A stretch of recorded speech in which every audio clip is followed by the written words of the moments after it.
3:47 p.m. Tuesday afternoon. Sia Fawn steps out of the elevator on the 54th floor, her cleaning caddy rattling against her hip, her left leg dragging slightly with each step. The limp that has defined her for 18 years, ever since the accident that made her family decide she was no longer worth keeping. But it is not the opulent penthouse that steals her breath. It is not the floor-to-ceiling windows overlooking Chicago's glittering skyline or the marble floors that probably cost more than she will earn in her lifetime. It is the sound. The mechanical beeping of medical equipment. 3 incubators arranged in the center of the vast living room like glass coffins, each one connected to monitors and 4 stands that blink and hum with artificial life. And inside them, 3 tiny baby boys, perfectly still, eyes closed, chests rising and falling with a rhythm that looks almost too perfect, too controlled. "Dear God," she whispers, her fingers instinctively gripping the handle of her caddy tighter. They look like they're already gone. Mrs. Chin, the head of household who hired her from the agency, appears beside her with a face carved from stone and exhaustion. 6 weeks, the older woman says, her voice barely above a whisper. 6 weeks they have been like this. The doctors cannot explain it. They wake for maybe 30 seconds at a time, screaming like something is tearing them apart, and then, nothing. Back to sleep. Back to this. Sia cannot look away from the babies. Marco, Luca, Dante. Their names are printed on cards attached to each incubator, as if they might forget which child is which in this sterile nightmare. Mr. Castiglione has spent over $4 million on specialists, Mrs. Chin continues, her hands trembling as she rings them together. Neurologists, geneticists. He flew in a team from Johns Hopkins. Nothing works. Nothing. And every day he loses more of himself. That is when Sia sees him. Vane Castiglione stands at the windows with his back turned, but even from across the room she can feel the weight of his presence, the kind of man who makes the air itself feel dangerous. His black suit is rumpled, his dark hair uncombed. His shoulders are rigid with a tension that looks like it might shatter him from the inside out. They say he runs half of Chicago's underworld. They say he has built an empire on fear and blood. They say he once killed 3 men in a single night for threatening his organization. But standing there, staring out at a city he controls, he looks like a man who has lost everything that matters. Mrs. Chin leans closer, her voice dropping to an urgent whisper. Listen to me carefully. You are the 7th maid in 3 weeks. The last one bumped one of the incubators while dusting and Mr. Castiglione. She stops, swallowing hard. She spent 2 days in the hospital. Do not touch anything near those babies. Do not speak unless spoken to. Do your job quickly and quietly, and maybe you will last longer than the others. Sia's limp suddenly feels like a death sentence. She has worked 3 jobs for the past 2 years just to survive. She cleans office buildings at dawn, waits tables at a diner through lunch, and takes whatever housekeeping gigs the agency can find her in the evenings. Her body is held together by painkillers and desperation.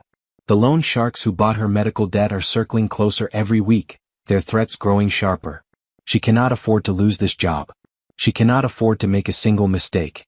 But as she looks at those 3 tiny boys trapped in their glass prisons, at the machines breathing for them, at the father standing at the window like a king who has lost his kingdom, Sia knows with sudden terrible certainty that this place will either save her or destroy her. There is no middle ground. Not here. Not in Vane Castiglione's world. And her treacherous leg, the weakness that has defined her entire adult life, feels like it is already planning her downfall. Sia moves through the penthouse like a ghost, her cleaning cloth whispering against surfaces that already gleam.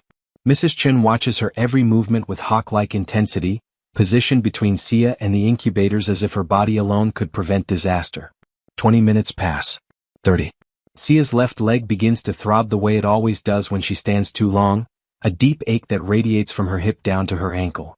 She ignores it, focusing on the baseboards near the massive windows, on the coffee table that holds nothing but a single empty whiskey glass with lipstick stains that have been there so long they have dried to rust-colored streaks. She is reaching for the glass when her leg gives out. Not dramatically. Not with a cry or a crash. Just a sudden buckling, the way a puppet looks when someone cuts a single string. Her body pitches forward and her hand shoots out instinctively, desperately, searching for anything to catch her fall. Her fingers close around the edge of baby Marco's incubator. The world stops. Mrs. Chin gasps, frozen in horror. Across the room, Vane Castiglione turns from the window, his face already darkening with rage. Sia can feel his eyes on her like the barrel of a gun pressed against her skull. But she cannot move.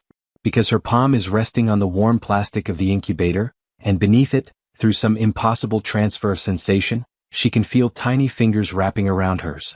Marco's eyes open. Not the brief, agonized flutter Mrs. Chin described. Fully open. Wide and dark and searching, looking directly at Sia with an awareness that makes her breath catch. And then Luca's eyes open. And Dante's. All three babies staring at her.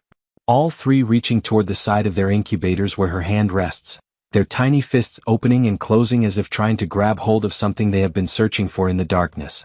Madre di Dio, Mrs. Chin breathes. The medical monitor beside Luca's incubator begins to chime, not an alarm but a notification. The night nurse, who has been dozing in the corner for the past hour, jolts awake and stares at the screen with an expression that shifts from confusion to shock to something close to fear. Their vitals, she whispers, moving closer with trembling hands.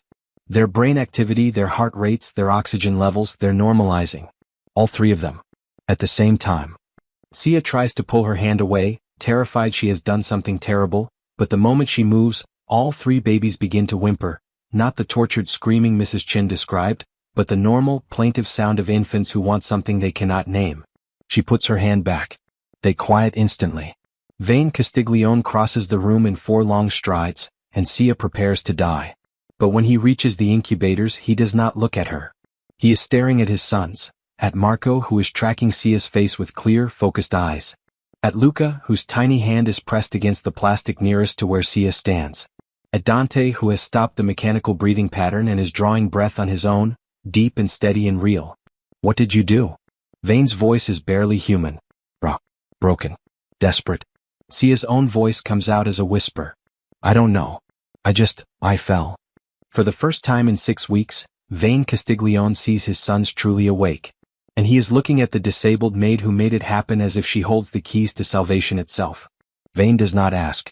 He commands. You will move into the guest wing tonight. Mrs. Chin will prepare the room adjacent to the nursery.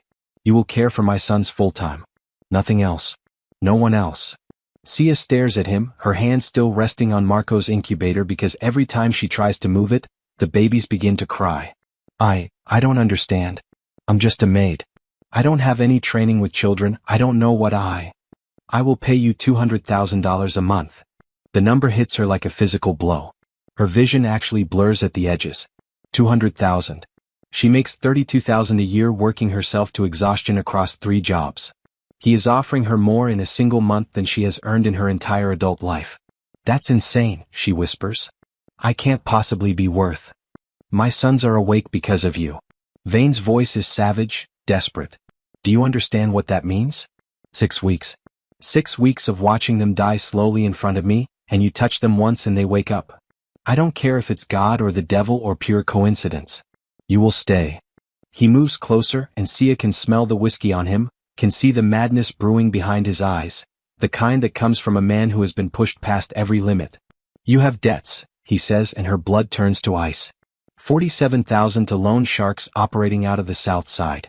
Medical bills from the accident that gave you that limp. I know everything about you, Sia Fawn. I had you investigated the moment you set foot in my home. Sia's throat closes. Of course he did. Men like him trust nothing and no one. I will clear every penny you owe. Tonight. I will put guards on you so those animals never come near you again. You will have safety, money, a home. All you have to do is take care of my sons. He leans down until his face is level with hers, and she can see the plea buried beneath the threat. Say yes. Sia looks at the 3 babies watching her with their dark, hungry eyes. At the machines that have been keeping them alive. At the man who could kill her with his bare hands but is begging her for salvation. She does not believe in miracles. She does not believe someone like her could ever be worth this much. But she is desperate enough to pretend. Yes. 3 weeks pass like a fever dream. The triplets are thriving. The medical equipment is gone, wheeled away by specialists who have no explanation for the recovery. Marco laughs when Sia changes his diaper. Luca reaches for her face with sticky fingers. Dante, the quietest of the 3, watches her with an intensity that sometimes makes her uncomfortable, as if he can see straight through to her broken places. But if she leaves the room for more than 10 minutes, they scream. If Mrs. Chin tries to feed them, they refuse the bottle. If the nurse attempts to bathe them, they thrash and wail until Sia returns and whispers, I'm here, and they quiet like she has cast a spell. Vane watches everything from doorways, from the shadows of the hallway, from the chair in the corner of the nursery where he sits for hours without speaking. She can feel his eyes on her constantly, studying, analyzing, trying to understand the impossible thing that has invaded his carefully controlled world. Tonight, she wakes at 2 a.m. to the sound of crying. Not the babies. Something else. She finds Vane in the nursery, sitting on the floor with his back against the wall, baby Dante cradled against his chest. His face is wet. His shoulders shake with silent sobs that look like they are tearing him apart from the inside. Sia freezes in the doorway, uncertain whether to leave or stay. My mother left when I was 4, Vane says without looking at her, his voice scraped raw. Just walked out one morning and never came back. My father used to beat me unconscious and tell me it was her fault for making me weak. He said she left because I wasn't worth staying for. Dante makes a small sound and Vane holds him tighter, his tears falling onto the baby's soft hair. I swore I would never let my children feel that. Never let them think they were abandoned. But for 6 weeks I watched them slip away and I couldn't stop it. I couldn't save them. He finally looks up at Sia, and the brokenness in his eyes is absolute. What kind of father can't even keep his sons awake? Sia moves across the room without thinking and sits beside him on the floor, their shoulders nearly touching. The kind who would burn the world down to try, she whispers. And for the first time since she arrived, Vane Castiglione looks at her like she might be human too. Dr. Elena Russo stands in the doorway of the nursery, her leather medical bag gripping so tightly in her hand that her knuckles have turned white. She watches Vane smile, actually smile, as Sia bounces baby Marco on her hip, making ridiculous cooing sounds that should be humiliating but somehow make all 3 babies giggle with delight. 2 years. 2 years of carefully orchestrated house calls, of staying late to share wine and conversation, of positioning herself as the one person Vane could rely on when his world was falling apart. 2 years of tailored dresses and subtle perfume and perfectly timed touches on his arm that he never quite pulled away from. And this girl, this limping, damaged nobody in a cheap uniform, has undone everything in 3 weeks. Elena watches Vane's face as he looks at Sia, and she recognizes that expression. She has seen it before, in the early days when he would talk about his sons with a hunger that bordered on obsession. Devotion. Maid. The desperate attachment of a man who has found something he cannot afford to lose. He never looked at Elena that way. Not once. The boys look wonderful, Elena says, her voice professionally warm as she steps into the room. Their progress is remarkable. Truly miraculous. Sia turns, startled, and nearly drops Marco. Her weak leg buckles slightly as she tries to compensate, and Elena sees Vane move instinctively toward her, his hand reaching out to steady her before he catches himself. There it is, Elena thinks, her smile never wavering. He's already protecting her. I'd like to run some routine blood work, Elena continues, setting her bag down on the changing table. Just to ensure everything is progressing normally. Standard procedure. But there is nothing standard about the way she studies Sia. Cataloging her schedule, her routines, the times when she leaves the nursery, the moments when she is alone and vulnerable. Elena has built her entire career on knowing exactly where to apply pressure to get the result she wants. And every weakness, every flaw, every vulnerability is simply a door waiting to be opened. She watches Sia laugh at something Vane says, watches the way his expression softens in response, and Elena begins to plan. Some doors, after all, need to be kicked in. Sia is taking out the nursery trash when she sees him lurking near the service entrance. Thin, desperate, with a face that once looked so much like hers before the drugs and gambling carved it into something hollow. Marco. Her voice comes out flat. Dead. She has not seen her brother in 4 years, not since the night he stole her pain medication and pawned her mother's wedding ring to pay off a debt she never learned the details of. Sia. Jesus, Sia, you look... He stops, takes in her uniform, the penthouse visible through the service door behind her. You landed on your feet. Of course you did. You always were the lucky one. The lucky one. She almost laughs. The girl their parents abandoned because a limp made her unmarriageable. The girl who has worked herself half to death just to survive. What do you want, Marco? His face crumbles and she sees the bruises now, dark purple around his left eye, split lip, the way he holds his ribs like they might be broken. I'm in trouble. Real trouble. The Volkov organization, I owe them 200,000 and they gave me 1 week. 1 week, Sia, or they're going to kill me. 200,000. The exact amount Vane pays her monthly. The irony is not lost on her. I don't have that kind of money. Bullshit. Marco's desperation sharpens into anger.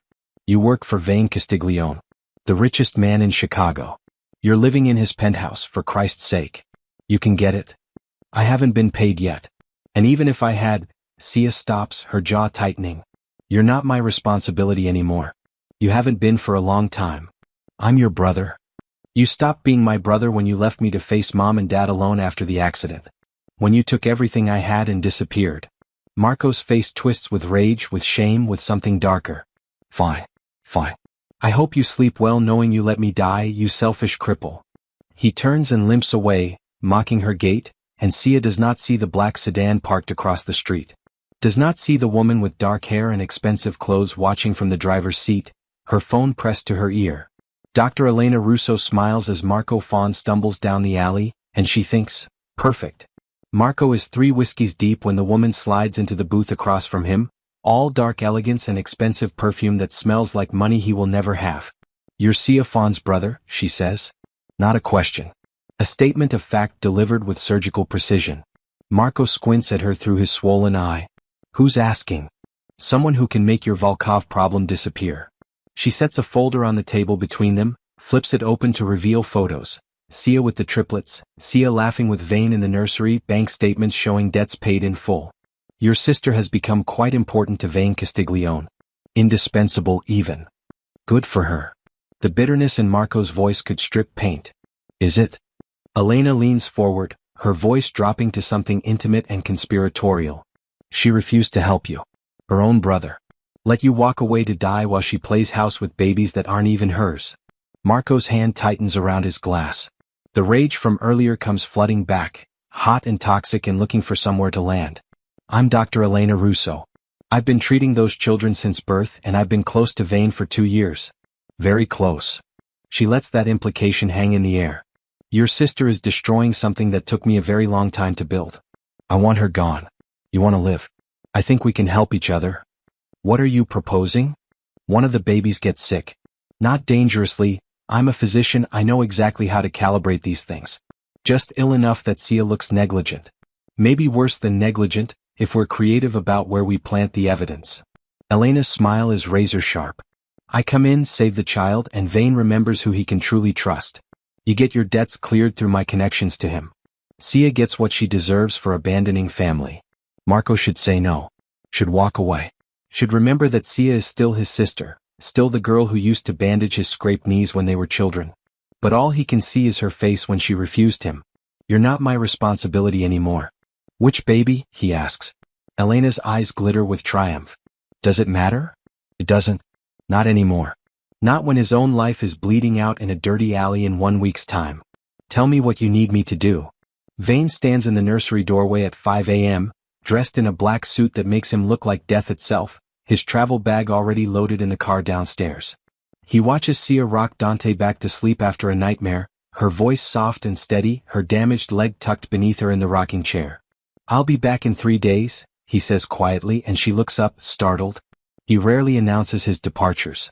If anything happens, anything at all, you call me. Not Mrs. Chin. Not security. Me. Nothing will happen, Sia says, but something in his expression makes her chest tighten. He crosses the room, kneels beside the rocking chair so they are eye level, and for a moment she thinks he might touch her face. His hand lifts, hovers near her cheek, then falls away. You've given me something I thought was gone forever, he says, his voice rough. I don't know what that makes you. I don't know what it makes us. But he stops, something like fear flickering across his face. 3 days. Then we figure this out. He leaves before she can respond, and Sia sits in the dark wondering what this could possibly mean. The next evening, Elena arrives at 7 p.m. with her medical bag and her perfect smile. Just a routine checkup. I know Mr. Castiglione is away, but we can't let the boys' care lapse. Sia is bathing Marco and Dante in the nursery bathroom, their laughter echoing off the tiles, when Elena examines Luca alone in the main room. It takes 30 seconds. A single injection in his tiny thigh, the needle so fine it barely leaves a mark. The empty vial goes into her pocket, then into Sia's nightstand drawer wrapped in the monogrammed handkerchief Vane gave Sia last week, a gift she treasured like gold. Everything looks perfect, Elena calls out, snapping her bag shut. Those boys are thriving. You're doing wonderful work, Sia. 6 hours. That's all the time Sia has left before her world catches fire. And she has no idea the match has already been struck. 1:23 a.m. Sia wakes to the sound of Luca choking. She runs to his crib and finds him convulsing, his tiny body rigid, foam gathering at the corners of his mouth, his eyes rolled back showing only whites. Her scream brings Mrs. Chen and the night nurse, but it's Elena who appears within minutes. Too quickly, some distant part of Sia's brain registers, still fully dressed at nearly 2 a.m. "Call an ambulance," Elena snaps, her hands moving over Luca with practiced efficiency. But nothing she does stops the seizing. The baby's lips are turning blue. "This isn't natural," Elena says, her voice sharp with accusation. "This is poisoning. Someone gave him something." Her eyes cut to Sia. "Search the staff quarters. Now, look for any medications, any substances that shouldn't be there." I would never." Sia can barely form words through her terror. Security tears through her small room while Elena works on Luca. They find the vial in her nightstand, wrapped in the handkerchief everyone has seen her carry. The guard holds it up like evidence at a trial. "Call Mr. Castiglione," Elena says quietly. "Call him now." Vane arrives 3 hours later, his private jet landing at 4:47 a.m. Luca is stabilized but barely breathing on his own. Sia is held in the living room by 2 guards, her face streaked with tears, her voice hoarse from pleading her innocence. Vane walks past her without a word and goes straight to Luca's hospital bed. They've converted the nursery into an emergency room. Elena meets him there, her face grave, the empty vial in a plastic evidence bag. "I'm so sorry, Vane. The toxin was found in her room. I don't know why she would. Maybe she wanted to seem indispensable. Maybe she..." Vane turns and looks at Sia, and she sees her death in his eyes. He crosses the room like a predator, and his hand closes around her throat before she can breathe. Her feet leave the floor. The world tunnels to a pinpoint of his face, the face that smiled at her 3 days ago now twisted with absolute hatred. "You poisoned my son." His voice is barely human. "No, please, I didn't." His grip tightens and black spots bloom across her vision. She can feel his fingers crushing her windpipe, can feel him deciding whether to finish it. He drops her. She collapses, gasping. "Get her out of my sight." He drags her to the elevator himself, his hand tangled in her hair, and throws her inside. Rain hammers the windows. "It's pouring outside. If I ever see your face again, I'll finish what I started." The doors close on his face, on the man she thought might have loved her, and Sia crumples to the floor as the elevator descends into hell. Luca survives, but he will not stop crying.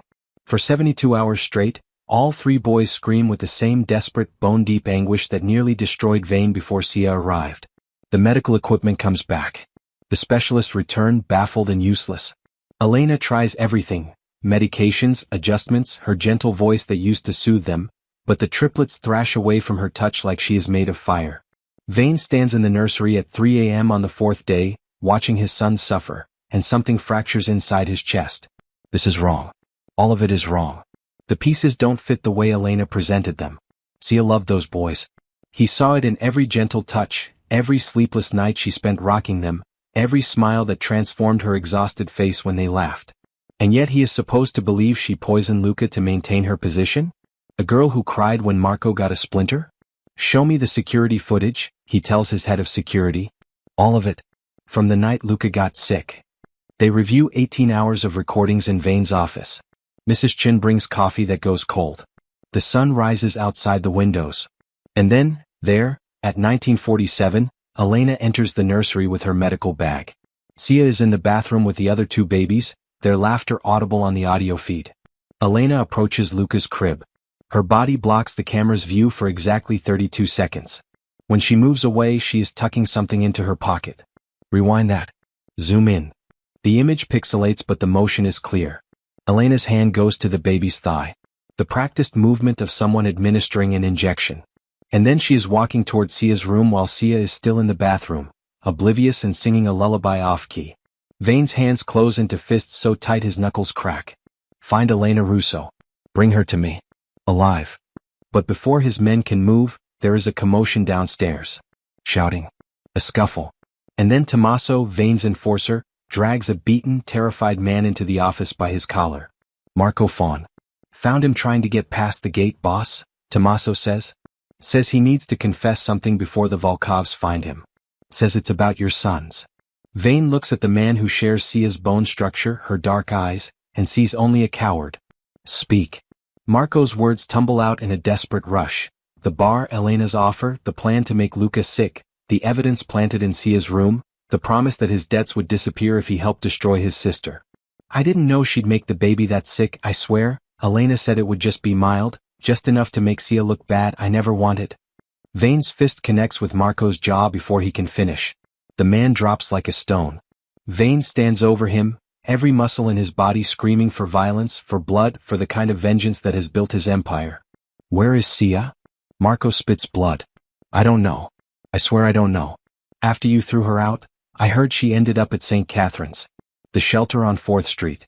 The one for disabled women. Vane is moving before Marco finishes speaking, leaving orders that echo behind him like thunder. Lock him in the basement. Find Elena. If either of them tries to run, break their legs. St. Catherine's shelter smells like industrial cleaner and desperation.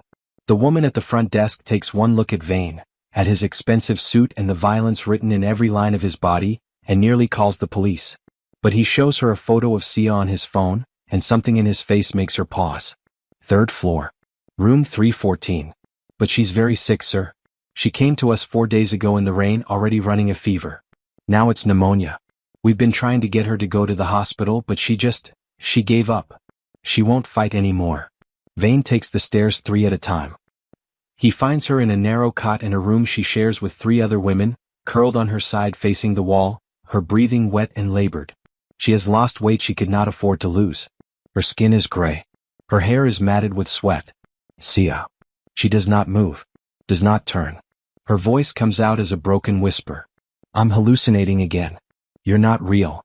Vane circles the cot and kneels, on the dirty linoleum floor so he can see her face.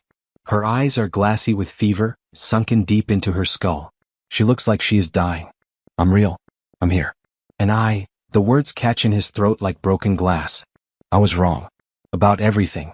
Elena poisoned Luca. She and your brother, they framed you. I have proof. I saw the footage. See, I'm so sorry. Don't. She closes her eyes and tears leak from the corners. Don't apologize. You were protecting your son. You did what any father would do. I almost killed you. I know. I threw you out into the rain with nothing. I told you, God, I told you I'd finish it if I saw you again. And you're dying, Sia. Because of me. She opens her eyes and looks at him with something that might be forgiveness or might be the fever eating her alive. Are the boys okay? Even now. Even broken and sick and destroyed, she asks about his sons first. They won't stop crying. Just like before. They need you. He reaches for her hand, half expecting her to pull away, but she is too weak. Her fingers are ice cold in his. I need you. Please. Come home. I can't. Her voice cracks. You'll always wonder if I'm going to hurt them. Every time they get sick, every time something goes wrong, you'll look at me and see. I'll see the woman who brought my sons back to life. Vane's voice breaks and he does not care. I'll see the woman I was falling in love with before my trauma and my fear made me into my father. I became the thing I swore I'd never be. I abandoned someone who needed me. I hurt someone innocent because I was afraid. Just like he did. Sia is crying now and so is he, 2 broken people on the floor of a shelter where hope goes to die. Elena, she whispers. Locked in my basement. Along with your brother. They'll face consequences. I promise you that. Don't kill them. She says it weakly, but she says it. Don't become that for me. Just make sure they can't hurt anyone else. And there it is. The difference between Sia and everyone else in Vane's world. She has been betrayed, poisoned, nearly murdered, and still she asks him not to become a monster. Okay, he says. Okay. But you have to come back. The boys need you. I need you. And I will spend the rest of my life proving that you can trust me again. That I will never. Stop talking and get me to a hospital, she whispers. I can't breathe very well. Vane lifts her into his arms, she weighs almost nothing, and carries her out of St. Catherine's into the Chicago morning. His driver is waiting. The best private hospital in the city has already been called. 3 weeks later, Sia sits in the nursery rocking chair with all 3 triplets somehow piled on her lap. They refuse to sleep anywhere else. Vane watches from the doorway, still afraid to get too close, still terrified she will realize she deserves better than a man who almost killed her. But then she looks up and smiles, small and cautious but real, and says, Are you going to lurk there all night or are you going to help me put them down? He crosses the room and kneels beside the rocking chair, and baby Dante reaches for his face with one hand while keeping the other fisted in Sia's shirt. Marco and Luca are already asleep, breathing in perfect synchronization. I don't deserve this, Vane says quietly. I don't deserve you. Probably not, Sia agrees. But they do. And somehow, I don't know how, I don't know why, but they need both of us. Not just me. Both of us. She reaches out with her free hand and touches his face, and Vane leans into her palm like a man who has been lost in the wilderness and finally found his way home. They are not healed. The scars are still fresh. Trust is something they will have to build brick by brick, day by day. But as the triplets sleep peacefully for the first time in weeks, held between the two people who love them most, something impossible begins to take shape. Not a perfect family, but a real one. Built on pain and truth and the inexplicable magic of three babies who knew, somehow, exactly who they needed. And perhaps that is the only miracle that matters.